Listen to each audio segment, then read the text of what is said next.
Muy buenas noches, querida audiencia, bienvenido a Mirando Lejos. Definitivamente me dicen, el mundo está convulsionado. Sí, el mundo siempre estuvo convulsionado.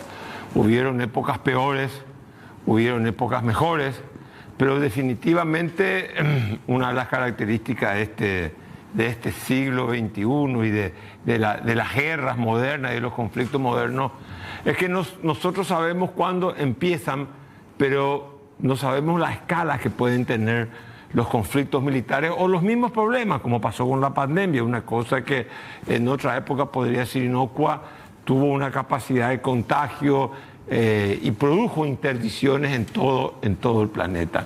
Hoy estamos viendo que el presidente de la Argentina insulta al presidente de España, que un ministro de España también insulta al presidente de la Argentina. Vivimos otro tiempo, vivimos el conflicto de Medio Oriente, vivimos la guerra de Ucrania, etcétera, etcétera.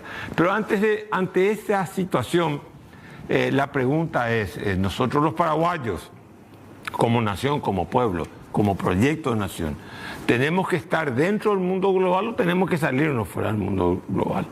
Las opciones de salirse del mundo global yo creo que son marginales, tangenciales y van a depender de determinadas características. Para mí, fácticamente, estar fuera del mundo global es un imposible. Yo recuerdo cuando en la década del 90 se inició el Mercosur con todo ese optimismo de que coincidían, había una convergencia entre la reinstalación de la democracia, o en el Paraguay fue la instalación, en otros países la recuperación de la democracia, con un criterio de convergencia económica, de ser un mercado, de buscar una zona en donde nosotros, paraguayos, argentinos, brasileños, uruguayos, pudiéramos intercambiar bienes y servicios de una manera que sin aranceles interiores eso pudiera abaratar el costo de las transacciones económicas o de los movimientos. Lastimosamente, el Mercosur está estancado porque cuesta mucho hacer integraciones económicas entre países que tienen grandes asimetrías y aparte de eso entre países que no tienen una coherencia entre su política fiscal, su política arancelaria y su política monetaria. Caso concreto me estoy refiriendo al Brasil y a la Argentina. Nosotros siempre vivimos los sinsabores de los desequilibrios económicos de estos dos vecinos que son demasiado grandes para nosotros. Pero en fin, esa era la idea. En esa época creíamos todo que íbamos hacia adelante, pero en todo caso todos mirábamos la necesidad, por sobre todas las cosas, de consolidar la integración, de consolidar la democracia. Hubieron diferentes momentos históricos, vino el consenso de Washington en 1995, en donde se impusieron las medidas neoliberales de achicamiento del Estado, de la libertad de comercio, por sobre todas las cosas, la libertad del flujo de capital, que el capital financiero pudiera entrar y salir de los países sin ninguna restricción.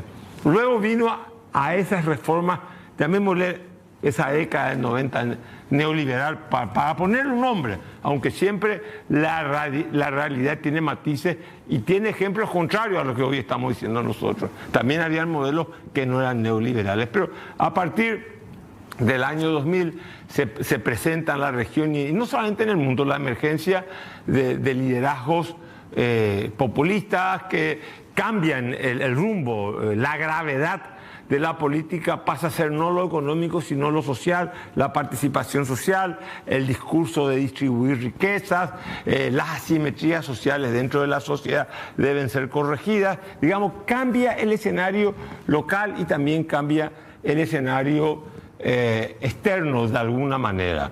La idea que se tenían al principio del 90 de que el Estado-Nación iba a ser eclipsado por una realidad global quedaron verdaderamente en la nada. El Estado-Nación sigue siendo el pilar básico de la arquitectura institucional del mundo global. Dentro del Estado-Nación se contienen las demandas sociales y dentro del Estado-Nación existe un horizonte moral que le pone frenos y cortapisas a muchas apetencias. La justicia definitivamente no es universal, la justicia se administra y se gestiona en los países. Ahora bien, nosotros los paraguayos como país, como nación, ¿qué tenemos que hacer? Tenemos que encerrarnos ante el mundo, tenemos que tratar de ser parte integrante del mundo. Hay una discusión muy interesante en el Paraguay con respecto al debate de la norma 1115 de la Comunidad Económica Europea. Por esta norma, algunos creen que se está averiando, se está socavando, se está amenazando la soberanía paraguaya. Eso es totalmente mentira. Estas son exigencias que tienen los gobiernos, 27 países que integran hoy la Comunidad Europea, o la Comunidad Europea a secas, pues ya no es solamente económica, sino que tiene otras variantes. La Comunidad Europea le pone condición a los países: si vos querés vender en mi mercado, vos tenés que tener estos criterios. Hubo un debate muy interesante en la sociedad paraguaya. Al principio estuvo un poco agitado, subido de tono. Después fue, digamos, bajando los decibeles de la discusión. Y la pregunta que tenemos que hacernos: si nosotros queremos vender en el mercado europeo, que vender en el mercado europeo tiene muchas ventajas. En primer lugar, buen precio. Y en segundo lugar, certificar para el mercado europeo. Quiere decir que si nosotros calificamos para el mercado europeo, estamos vendiendo un producto que califica para todos los otros mercados del mundo. Ahora bien, los europeos te dicen: si vos querés vender en mi mercado, estas son las reglas del juego. Sobre estas bases vos vas a vender. Y obviamente exigen criterios de trazabilidad para ver que el producto agrícola o ganadero no hayan sido la consecuencia de la deforestación o de seguir injuriando al medio ambiente. Algunos dirán: pero ellos hicieron todo eso y ahora que ellos hicieron todo ese destrozo, nosotros tenemos que pagar los platos rotos. No se trata de eso. Se trata de establecer unos criterios de equilibrio entre la ecología, la economía y también las demandas sociales. Porque si nosotros somos conservacionistas y solamente queremos conservar el medio ambiente en su estado original, tampoco vamos a poder satisfacer las demandas sociales, las demandas de consumo, las demandas de bienestar. Aquí hay un debate muy elemental. Europa te dice: ¿querés entrar a mi mercado? Entonces estas son las condiciones. Y algunos dicen: pero eso es venta, enajenación de la soberanía nacional. ¿Y qué hicimos nosotros en 1990, cuando firmamos Mercosur y abrimos el mercado paraguayo a la libre circulación de bienes y servicios? Cuando nosotros nos integramos al Mercosur, llegamos a un acuerdo, tendría que haberse llegado a un acuerdo de complementariedad, pero en todo caso se dio algo y es un hecho constatable. El concepto de soberanía fue agujereado, performado por varias reglas que tomaron y se tomaron dentro del Mercosur.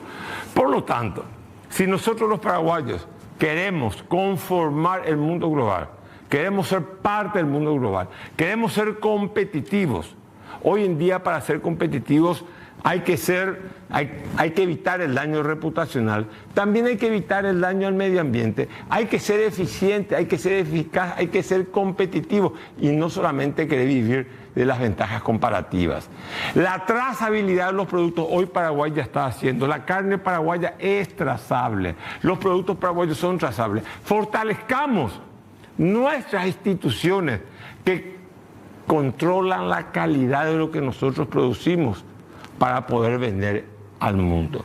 Yo no estoy negando que el motor de la economía paraguaya va a ser el mercado doméstico, pero nosotros hoy no nos podemos descuidar del mercado internacional.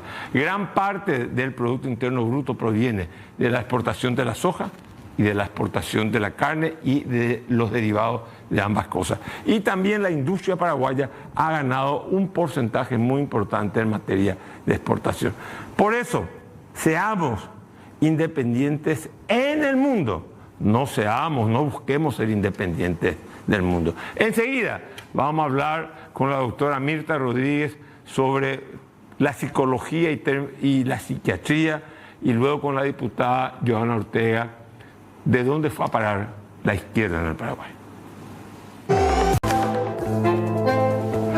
Bueno, hoy vamos a tocar un tema, como dije anteriormente, cómo está la salud mental de los paraguayos y de las paraguayas, cuál es el origen de las perturbaciones mentales que podemos tener. ¿Tiene un origen neurológico, biológico, o es que el alma humana, que no sabemos qué es tampoco, tiene sus rasgos oscuros, indescifrables para la ciencia positiva? Estamos con Mirta Rodríguez, le conozco a su madre antes que a ella, pero aparte de eso, estuve leyendo y viendo muchas cosas tuyas para el programa de hoy.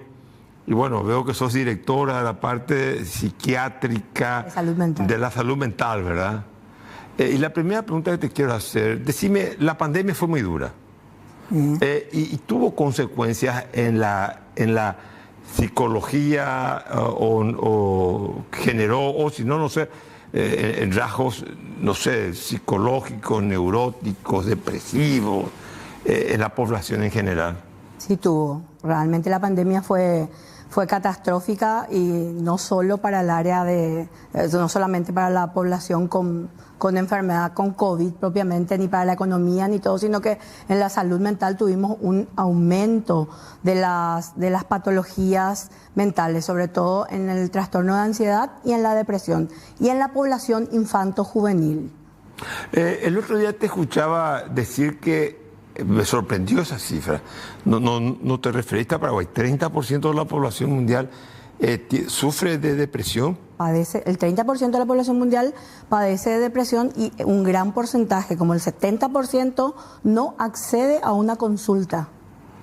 O sea, son gente deprimida que no accede a una consulta. Que no acceden a una consulta. Y entonces, como de repente, pregunto, ¿se suicidan de la nada? Y no de la nada, ¿verdad? No, sí, pero de la nada en el sentido que no están registrados como depresivos, sino que...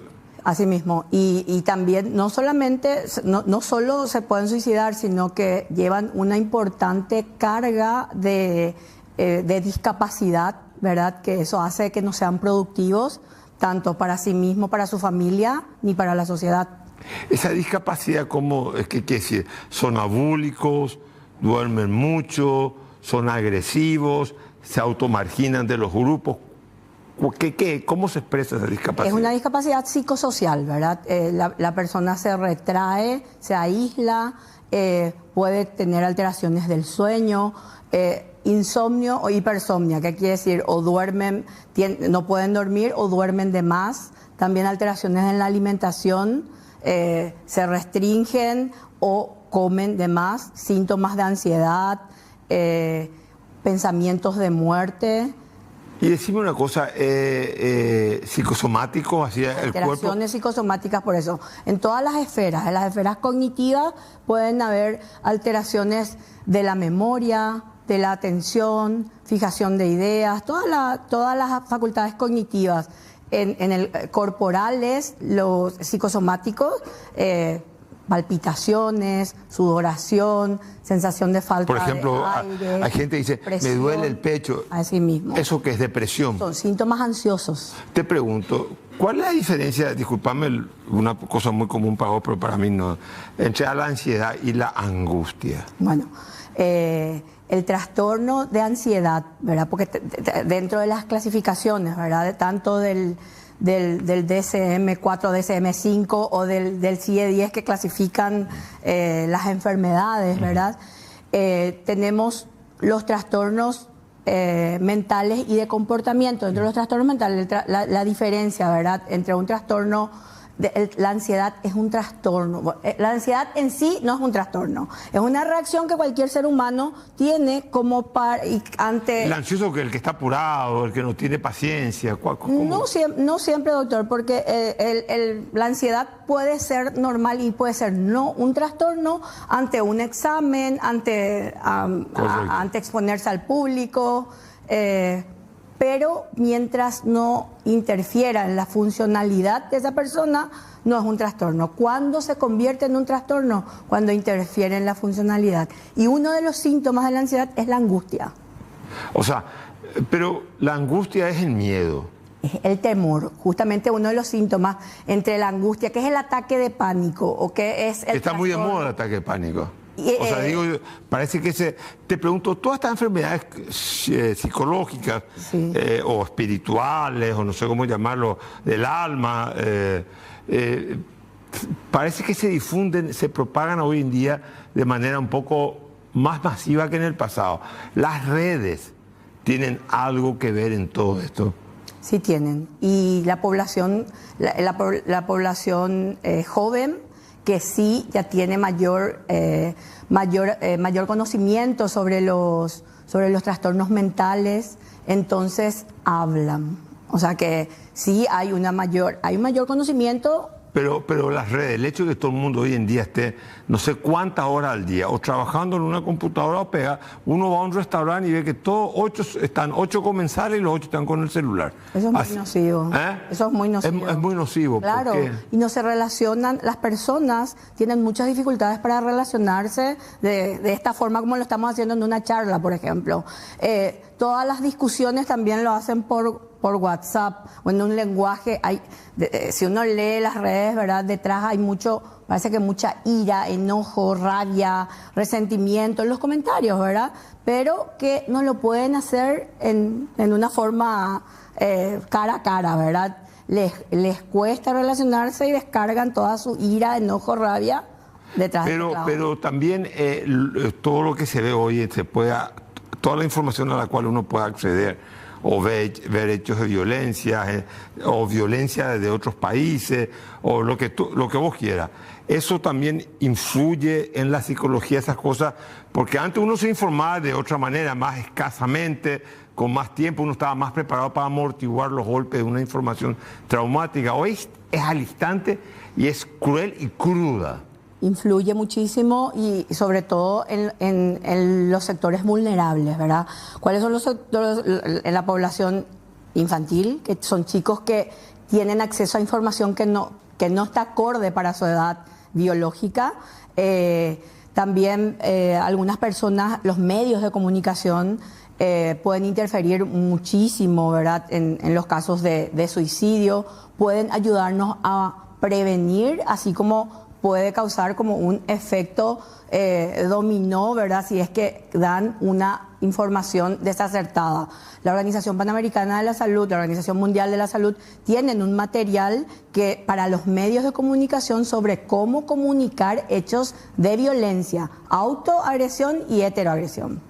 Un suicida se suicida porque siente un vacío existencial o porque se siente agobiado por unas circunstancias que no puede manejar.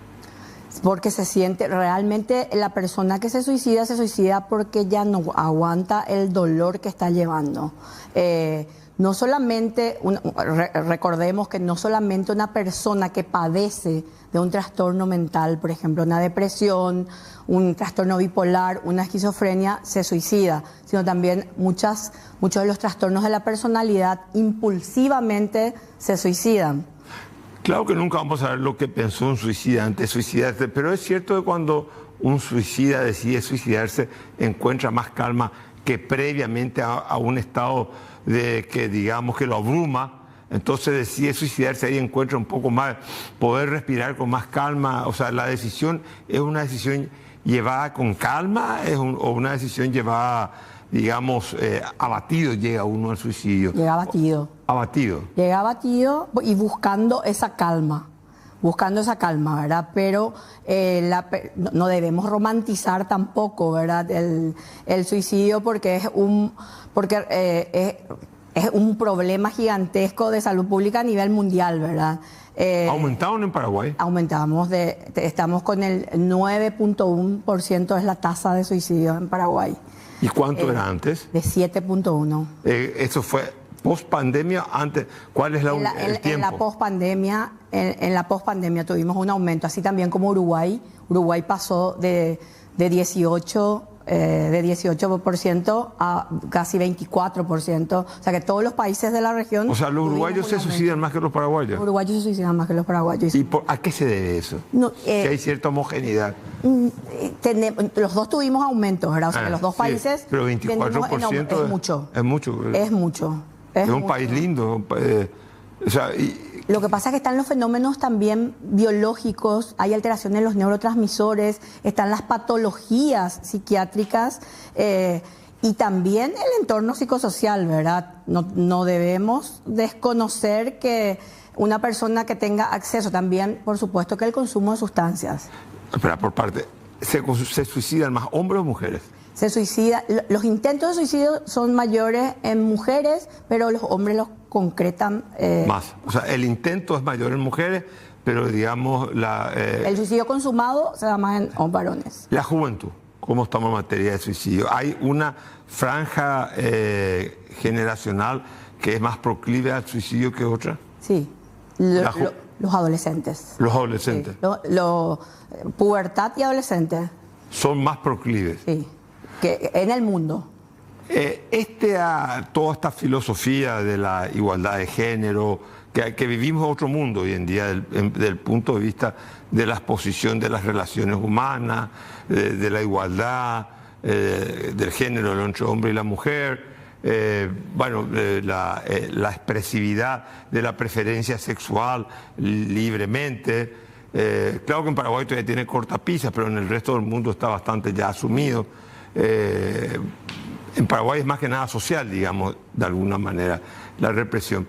La pregunta que te quiero hacer, ¿eso influye, esa igualdad de género, como un disparador en los conflictos de pareja o los conflictos familiares y también producen enfermedades, digamos, o no? O sea, no tiene ni un costo humano eso.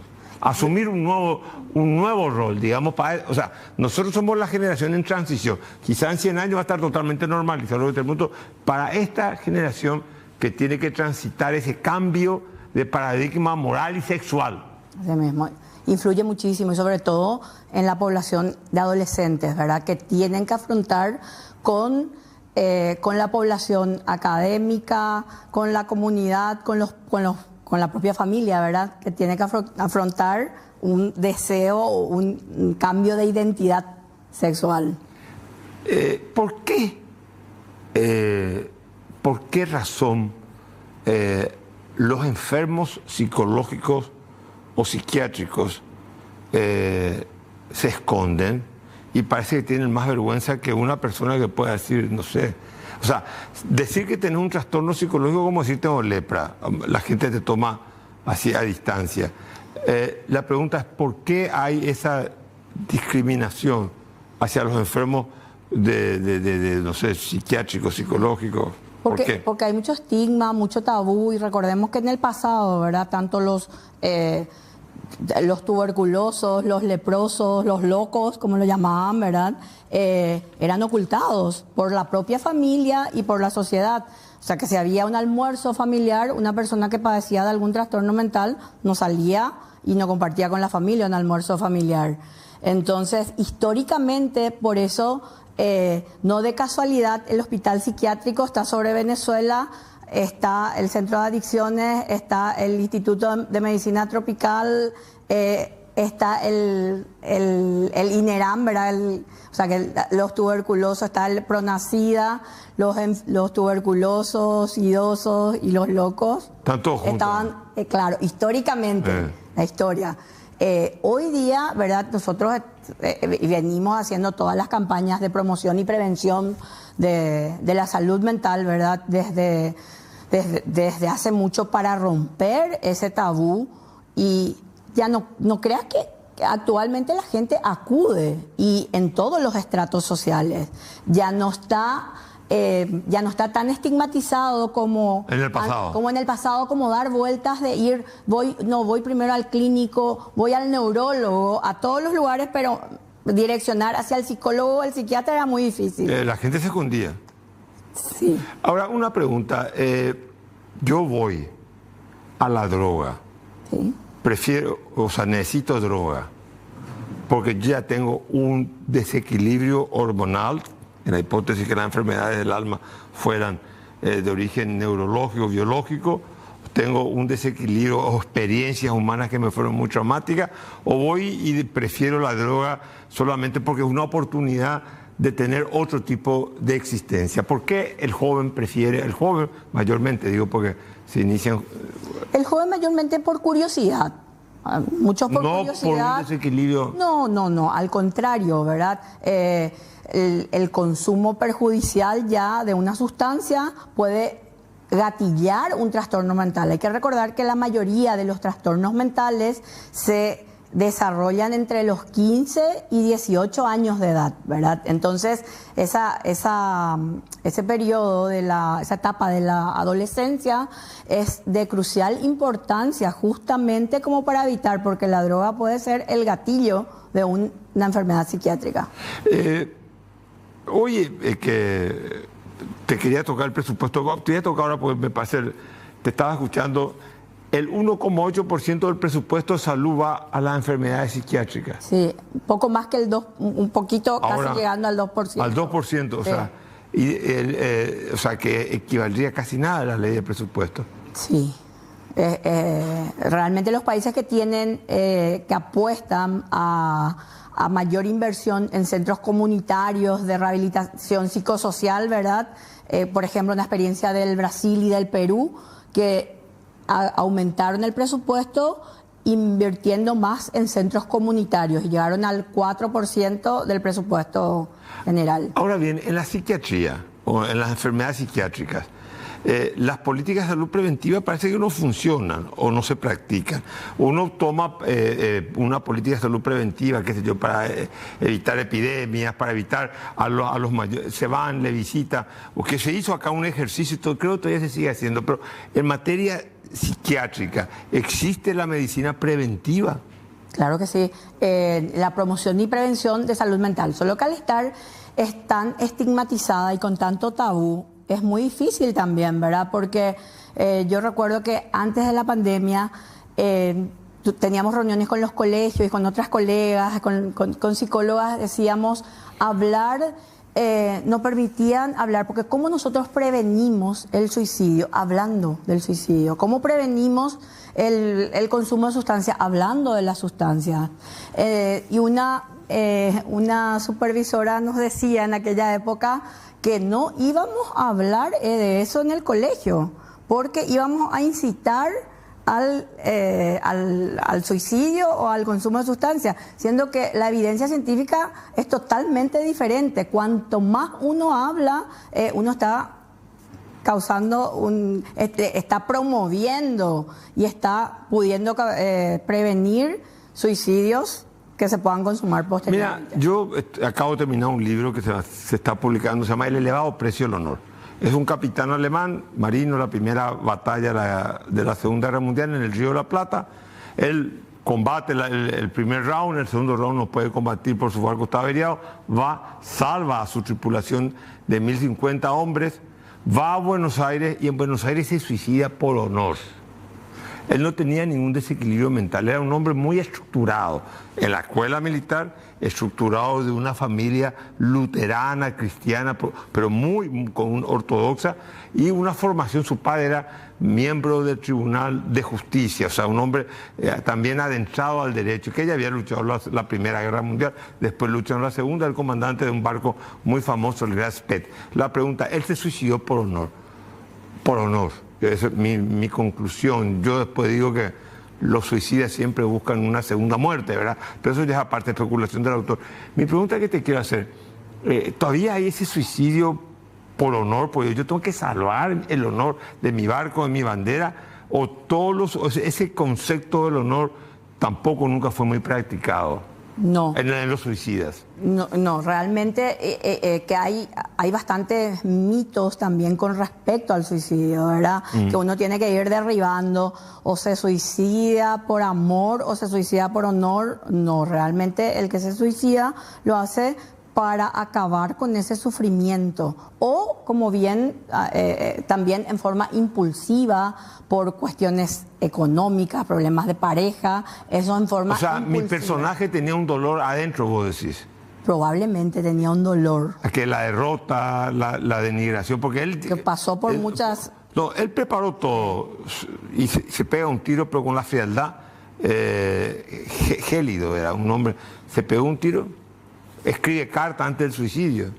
dejó. Dejó cartas escritas, pero asumiendo la responsabilidad de lo que pasó. Te pregunto, ¿ese tipo de suicidio es patológico o es solamente el cumplimiento del deber? Es patológico. También Sí, es patológico. Vos decís que él estaba enfermo. Probablemente. Si dejó, si es que tenía porque ¿qué pasa? Si es que planificó, tuvo un pensamiento, ideó, dejó una carta, probablemente estaba con mucho dolor. Estaba con mucho dolor. Decime, el malestar emocional, la situación laboral y social que hoy vivimos, que es un mundo diferente, también eso enferma a la gente, te digo, en esta transición de un mundo digitalizado, de un mundo donde todo es más vertiginoso, donde la angustia de no llegar también a fin de mes, todo eso también precipita las enfermedades psicológicas. Sí, aumenta porque, y de ahí la importancia de que de que los seres humanos tengamos, ¿verdad?, un soporte psicológico para poder afrontar las situaciones de estrés. Ese soporte psicológico es la terapia, es la pareja, es la familia, es un amigo, ¿qué? ¿El alcohol? No, ahí cuando le damos al alcohol o a cualquier sustancia, cuando le tenemos como soporte psicológico, ojo, porque ahí se convierte en un problema. El soporte psicológico puede ser un amigo, puede ser la familia o puede ser la terapia, ¿verdad? ¿Para qué? Para afrontar las situaciones de la vida diaria. Porque si una persona está padeciendo de una ansiedad, de un trastorno de ansiedad, de un trastorno depresivo, yo le tengo que decir, obviamente, que disminuya las situaciones de estrés, pero no le puedo decir que deje, porque no puede dejar de trabajar porque es sustento de la casa, porque no llega a fin de mes. Entonces, tiene que desarrollar habilidades psicológicas para afrontar situaciones de estrés. Bueno, se dan cuenta, la doctora Mirta Rodríguez dejó todavía muchas preguntas, pero definitivamente la ciencia médica ha avanzado mucho, pero donde quizás menos haya avanzado es en los problemas neurológicos, psiquiátricos y psicológicos. Mirta, muchísimas gracias por tu presencia. Saludos a tu mami. Muchísimas gracias. Gracias, doctor. A las órdenes. Bueno, estamos acá con la diputada Joana Ortega. Ella es diputada por el País Solidario, ¿verdad? País Solidario, así es. Una pregunta. ¿Qué se hizo de mi amigo Carlos Filisola? Te juro por Dios que no lo veo hace años. ¿Qué se hizo de él? Bueno, Carlos naturalmente es jubilado parlamentario, tuvo 4 periodos parlamentarios. Sí, estuvo conmigo. Claro. Está activo dentro del partido, por supuesto, él es fundador del partido País Solidario, y bueno, ahí liderando procesos internos de renovación que son necesarios también. Así que eso, el sábado le voy a ver, tenemos asamblea del partido, así que ahí vamos a estar. Pero ya no se dedica a la medicina, digamos, ¿no volvió a la medicina? No volvió a la medicina. No volvió. La política y se quedó haciendo política partidaria ahora. No, fue un gran luchador en la época de la dictadura, ganó la intendencia de Asunción, aparte un combatiente implacable en la época dura. Así es. Yo lo recuerdo con mucho cariño y respeto. Darle un poco mi saludo y respeto a Carlito Filisola, ¿verdad? Decime, ¿qué está pasando en la oposición? ¿Qué está pasando? ¿Qué pasó? A ver, hay algo que me sorprende. Hay asimetrías, distancias sociales. Hay gente que acumula mucho dinero, hay marginales en el Paraguay, hay pobreza. Algunos dicen que se ha paliado la extrema pobreza en el Paraguay, pero más allá de eso, hay conflicto social y no hay izquierda en el Paraguay. ¿Por qué? ¿A qué se debe? ¿Por qué está desaparecida la izquierda? ¿O es que la izquierda, como la izquierda tradicional, está perimida en el mundo entero? Yo creo que en primer lugar tenemos que partir de una realidad que es social y que es cultural. Y es que en este país todavía queda mucho resabio de ese anticomunismo de la dictadura, ¿verdad? Entonces, para muchos paraguayos, cualquier persona que se declare de izquierda o centroizquierda directamente ya es comunista y eso lo asocian con una radicalidad. Yo veo cómo eso permeó en nuestra sociedad, incluso pasa dentro del Parlamento, donde se supone estamos personas que entendemos de política y que podemos entender los matices de las distintas corrientes ideológicas. Y a mí muchísimas veces, por más socialdemócrata que yo sea, me han dicho comunista y punto, y hay gente que se lo cree de verdad y que cree que un día yo puedo agarrar y montarme una lucha armada o una cuestión así. Y vivimos otro momento claramente, ¿verdad? Pero yo prefiero ser más optimista. Lógicamente hay un decrecimiento de la izquierda, eso se ve en la representación parlamentaria. No olvidemos que el Frente Guazú, que era el representante... Hay dos, Voz y Esperanza. Así mismo, esperanza en representación todavía de la última experiencia Frente Guazú, que es la alianza Frente Guazú. Recordemos que ahí también hay una diferencia, es un formato ya de alianza, no de concertación como era antes, donde ella es electa parlamentaria y yo en una alianza con el Partido Liberal, que bueno, también la alianza termina el día de la elección y yo termino siendo representante del Partido País Solidario, ¿verdad? No obstante, yo creo que todos los partidos políticos de izquierda, lo que conocimos como izquierda en la última década, están pasando estos procesos internos como lo que nosotros tendremos el sábado de asamblea y luego muy probablemente de llamado a elecciones internas, que son procesos, si se quiere, o sea, cuestiones procedimentales, electorales o políticas, de cuestiones muy internas de nuestro partido, pero que se está dando en torno a replantear la forma de hacer política y de trabajar desde la centroizquierda también. La decisión del sábado que viene, en términos asamblearios, ¿van a trazar la línea política también de País Solidario? Nosotros vamos a tener una asamblea más bien en términos de rendición de cuentas, de balance y de elecciones de órganos internos, Tribunal Electoral, Tribunal de Conducta, para luego generar ese proceso de elecciones. Yo creo que y que sé que varios partidos están teniendo ese mismo proceso, ¿verdad? Por eso pongo como ejemplo el mío propio, pero son varios, y sé que una renovación va a permitir una nueva discusión sobre la forma de construcción de la izquierda que tal vez tenga otros condimentos distintos a lo que Pero, por ejemplo, con respecto al gobierno actual de Santiago Peña, ¿es hacer oposición, contemporizar o fortalecer el frente opositor? ¿Cuál va a ser la línea? Para nosotros, lógicamente, y eso te digo porque sí tenemos otras instancias intermedias a una asamblea, que son la conducción nacional, las conducciones departamentales, y lo que venimos hablando es, por supuesto, fortalecer nuestro proyecto político opositor, pero en alianza con otros sectores. Y ahí creemos, sí, Carlos, que la alianza tiene que ser amplia, que tiene que ser sobre todo democrática, más allá de los matices ideológicos. Es decir, vivimos un momento que requiere una amplia consolidación de fuerzas. Yo te diría, pero esta es mi opinión muy personal, la trasladé en algún momento a debates internos partidarios que están en curso, incluso con sectores colorados disidentes, ¿verdad? El avance fuerte que vemos sobre el cartismo nos llama, creo yo, a que tomemos otro tipo de decisiones y que nos abramos a otro tipo de articulaciones también para salvar nada más y nada menos que la democracia en este país. Pero las alianzas con el Partido Colorado han sido alianzas dentro del Parlamento. Después los colorados votan colorado. Después se vuelven a pelear. Pero las alianzas están en el Parlamento. Hay momentos, hay idas y vueltas, pero lógicamente hoy también esa disidencia colorada está más disminuida que nosotros. Nosotros como bloque opositor del tercer espacio, hoy podemos decir que tenemos 7, 8, a veces hasta 9 votos. Los colorados disidentes creo que quedan 4 o 5. Es decir, ellos están bastante más disminuidos que nosotros, por lo menos en Cámara de Diputados, ¿verdad? O sea, hay un copamiento, digamos, de honor colorado. Hay un copamiento, por eso es que yo no creo que una articulación michimí, así entre nosotros nomás los que nos conocemos y nos queremos todos y pensámoslo todos igual, sea suficiente, ¿verdad? Yo creo que tenemos que abrirnos a esas articulaciones amplias. En el Senado se ve de forma, me parece, un poco más evidente, con sectores del Partido Liberal, bueno, con el propio Nakayama, que si bien salió del Partido Liberal también había sido electo por esa lista, y con otros sectores ahí creo que se da de forma un poco más permanente, inclusive, y tienen más vida orgánica de la que tenemos nosotros. Nosotros estamos todavía en algunos ida y vuelta. Ojalá pronto podamos unir esos dos bloques, senadores y diputados. Tuvimos algunas buenas experiencias de debates integrados entre esas bancadas, pero esto tiene que abarcar más que el arco parlamentario solamente, o que las dos cámaras parlamentarias. Tiene que abarcar también a los partidos, a nuestra fuerza, a los bloques sociales. Una pregunta, un tema central siempre ha sido en el Paraguay Itaipu. Así es. Se firmó un acuerdo con Itaipu, independientemente de la valoración que cada uno pueda hacer, no entro a jugar eso ahora.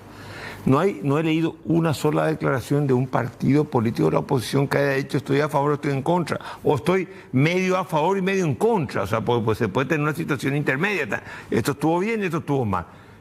¿Qué pasa con...? O sea, ahí hay un vacío. Y te digo por qué. Porque en Argentina, Milei puede hacer muchas cosas porque hay un vacío por parte de la oposición. Claro. Entonces, ¿no te parece que es pernicioso para la democracia ese vacío de la oposición? ¿Por qué no hubo una declaración, un tema tan trascendental? Yo creo que parte de eso, y lo suelo plantear también en respecto a otros temas, no solo a lo de Itaipú, ¿verdad?, tiene que ver con la baja institucionalidad de nuestros partidos, como parte del sistema democrático. Por eso yo pienso que cuando hablamos de institucionalidad de la República, institucionalidad, tenemos que dejar de mirar solamente las instituciones y pensar a los partidos como instituciones también, ¿verdad? Yo creo que eso un poco se perdió y que los partidos por ahí se están respaldando más en nuestra labor parlamentaria, y ahí sí yo sé que tanto yo como otros colegas de la Cámara de Diputados como de Cámara de Senadores hicimos declaraciones, cuestionamientos, incluso llevamos adelante propuestas antes de que esto se concrete. Nosotros en Cámara de Diputados tuvimos varias iniciativas de distintas índole de intentar instalar una mesa con coparticipación de todos los sectores políticos representados en el Parlamento para debatir abiertamente el tema de Itaipú con el gobierno y llevar una mesa negociadora que represente a toda la pluralidad política, por ejemplo. Rechazado, por supuesto, en Cámara de Diputados. Del Senado existieron otras. Pero, por ejemplo, yo no escuché ni en el... O sea, pero yo también no tengo toda la información, está claro eso. Yo no escuché ni comentarios de nadie, de la oposición. Algunas declaraciones sí hubieron. Aisladas, sí, marginales. Sí, las hubo. Yo solamente creo también, Carlos, que estamos en un momento en que nos atropellan con un tema cada día. Es decir, llegan tantas cosas que se va diluyendo, ¿verdad? Pero yo sí escuché declaraciones de Rafael, escuché declaraciones de Eduardo Nakayama, Raúl Benítez es, digamos, nuestro vocero en ese tema en Cámara de Diputados. También tratamos de distribuir los temas. Pero yo concuerdo contigo y soy súper autocrítica en ese sentido, que de los partidos falta. Y ahí falta personalidad para que los partidos... En el 73 había una dictadura en el Paraguay, la de Stroessner. Y el debate fue más amplio. Y había un parlamento que era un parlamento, bueno, con los límites que ponía él, en el marco de una dictadura, ¿eh? Personalísima del general presidente. Pero yo recuerdo, era muy joven, obviamente, pero después también lo leía a posteriori, la actitud, por ejemplo, de Rafael Eladio Velázquez, de Domingo Laíno, de Carlos Alberto González, de Levi Ruffinelli.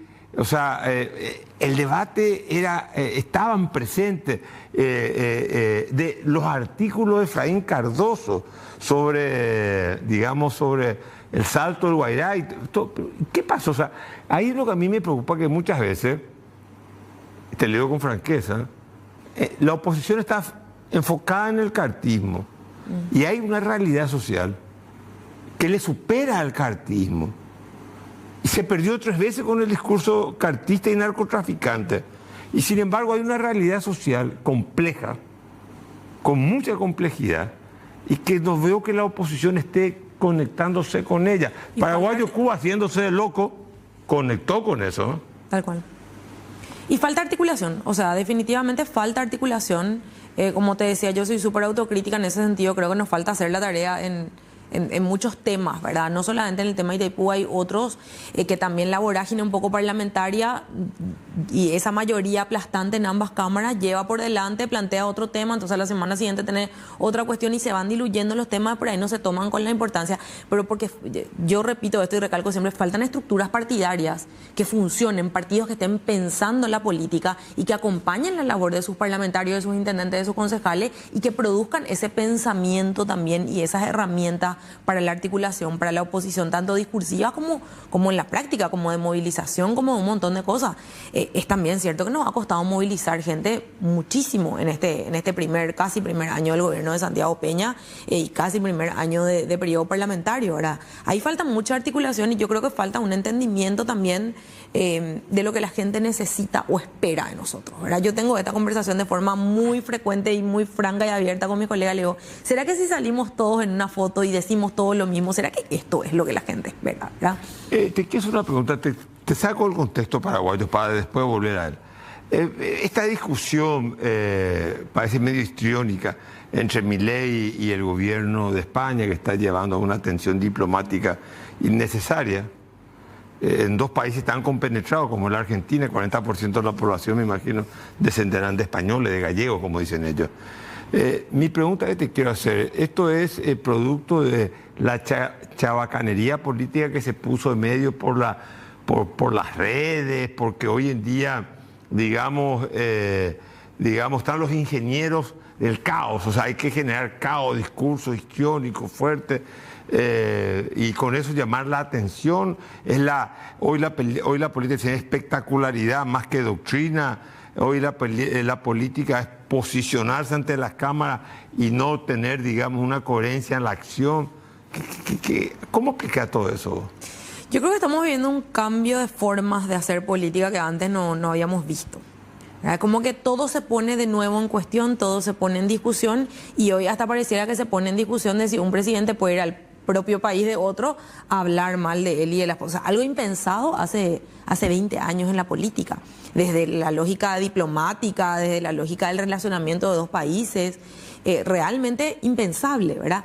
Y hoy se pone todo en cuestión, se pone todo en clave de pregunta de, ¿pero por qué no podemos? O sea, ¿quién dijo que no se puede? Entonces, yo creo que estamos perdiendo lo que conocemos. Digo, yo soy muy joven, pero llevo 21 años en un partido político y de observar la labor de otros compañeros mayores que yo, de las formas tradicionales de hacer política, del propio vínculo en el Parlamento. O sea, yo recuerdo los primeros parlamentarios de País Solidario, teníamos una bancada de 4, 2 en diputados y 2 en senadores, hablar con los sectores de forma respetuosa, sin agravios. Si estábamos todavía a principios de los 2000 inaugurando y ejercitando esa democracia parlamentaria con las tensiones que tiene, ¿verdad?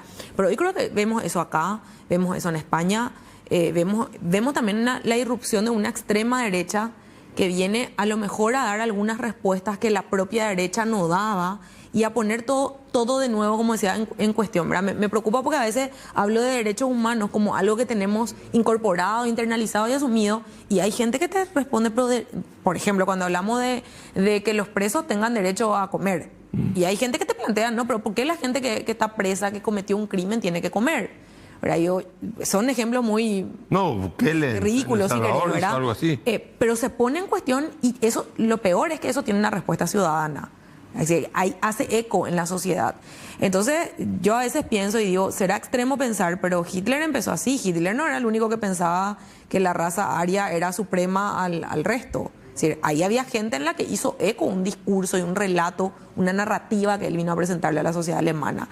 Y a mí me preocupa el eco que hace, por supuesto, la narrativa de Milei, la narrativa de Bukele, claramente, que pone todo de nuevo en forma de pregunta y viene a atropellar los pactos sociales amplios que construimos en todo este tiempo, y que en el caso de Paraguay nos costó 35 años de dictadura y todavía yo no veo una democracia consolidada como para poner todo de nuevo en clave de pregunta y replantear nuestros pactos sociales. Cuando hablamos de la propia posible reforma de la Constitución, que hay un chisme ahí, un rumor, digamos, más bien de pasillo en el Parlamento. ¿Cuál es el rumor de la reelección? Y si abrimos la reforma para la reelección y el balotaje, y me preguntan a mí, que si me preguntas honesta y genuinamente, yo estoy a favor de la reelección por un periodo de cualquier presidente en cualquier lugar del mundo. Si no estoy en contra. ¿La sucesiva o la alternativa?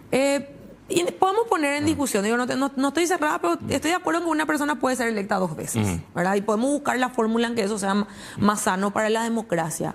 Pero te dicen, vamos a abrir para reelección y también para balotaje, y no sabes qué más se va a abrir, porque al abrir una reforma constitucional pueden reformular del primer hasta el último artículo. Entonces mi respuesta natural es no. O sea, ¿por qué vamos a poner algo que es resultado de un amplio pacto y debate social y ciudadano y parlamentario en aquel momento, en un momento de debate constitucional? ¿Pero vos no como sos la salida? partidaria del balotaje? Yo soy partidaria del balotaje, por supuesto. Lo que creo es que van a abrir para otros temas. Una reforma te abre todo el proceso. ¿Y qué más pueden hacer? Y la verdad, bueno, todo va a depender de la mayoría. Todo va a depender de la mayoría. Porque si no hay mayoría, no habrá voluntad. Lógicamente, yo creo que hay siempre cálculos que se hacen en torno a lo que fue la última experiencia de iniciativa de enmiendas y cuestiones así. Entonces hay como idas y vueltas. No olvide que el propio presidente Santiago Peña, en el debate de esto de hambre cero, había hablado en una reunión amplia con intendentes y le había prometido reformular el artículo 169 de la Constitución, que habla de tributos municipales y su forma de distribución. Finalmente, hasta ahora no llegó ninguna iniciativa del Ejecutivo, porque la posibilidad de una enmienda o una reforma fue ampliamente cuestionada. Entonces yo creo que hay un cálculo político detrás de eso, pero a lo que voy es, hay momentos que requieren un debate constitucional y un cambio amplio para reformular los pactos sociales y constitucionales que tuvimos. Hoy yo creo que no tenemos garantía para ese proceso. ¿Cómo lo ve a Santiago Peña como presidente de la República?